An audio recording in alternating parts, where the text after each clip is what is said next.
One special characteristic of the Longman Pronunciation Dictionary is the preference polls.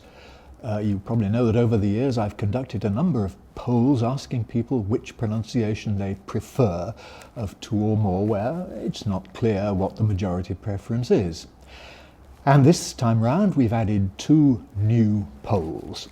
One of them is of American English, conducted by Professor Bert Vaux of the University of Harvard, which was an online poll lasting several years actually, and so we got 11,000 responses for a whole lot of American words there.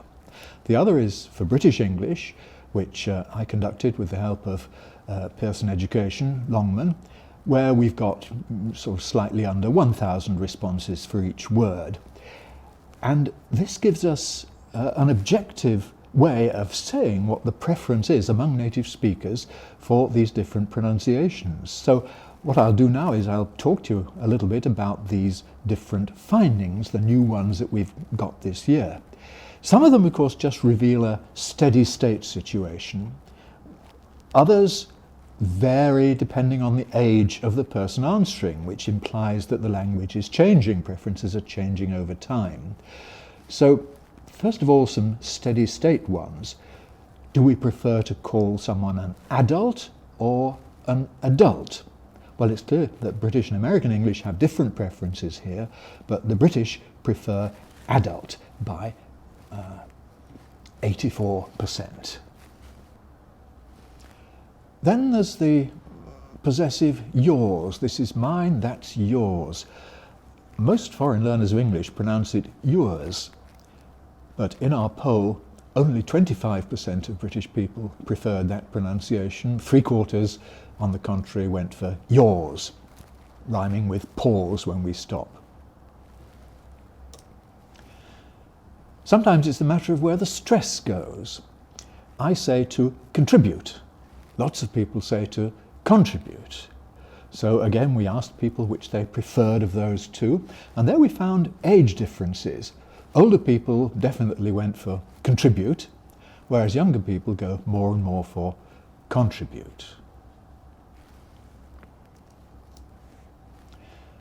Another word, mischievous or mischievous, or indeed mischievous. Which do we prefer among those? Well, again, it's age-related. Older people, like me, say mischievous, and we think that's the right way to pronounce the word. But younger people are increasingly going for mischievous or indeed for mischievous. Although I think my English teacher at school would have corrected me if I'd said or written mischievous, because that's not the form that's in the dictionaries. Then there's the continent. Is it Asia or is it Asia?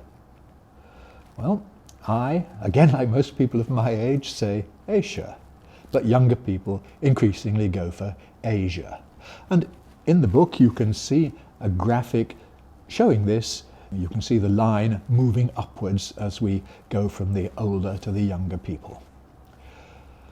When you're doing zoology, biology in school, you might want to take the dead body of an animal apart. This is called dissecting or dissecting, but which?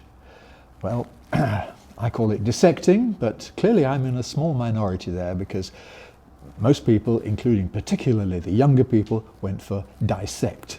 So despite the spelling, that clearly is by now the established pronunciation, at least in British English. A kind of sweet that a lot of people like is what I call licorice.